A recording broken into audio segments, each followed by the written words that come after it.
Tutto sommato il sole ha fatto capolino in mattinata facendo decidere molti pendolari da tutto il Veneto a raggiungere le località balneari.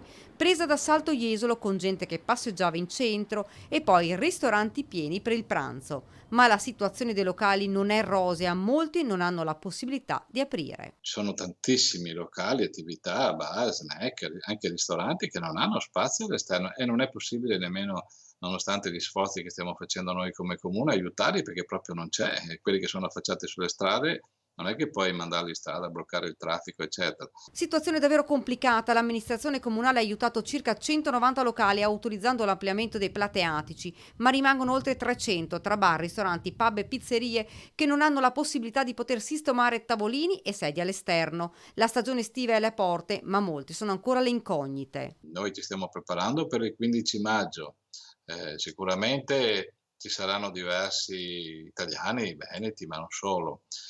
Purtroppo quelle che sono le incertezze sono soprattutto legate agli stranieri, perché con il coprifuoco alle 22 e soprattutto io dico, il fatto che dopo aver fatto il tampone negativo devono stare 5 giorni in isolamento, sicuramente scoraggerà tutti o quasi tutti a venire. Più del 50% degli ospiti estivi sono tedeschi, austriaci e svizzeri. Molti turisti, quando hanno sentito del coprifuoco alle 22 e della mini quarantena, hanno cancellato la prenotazione.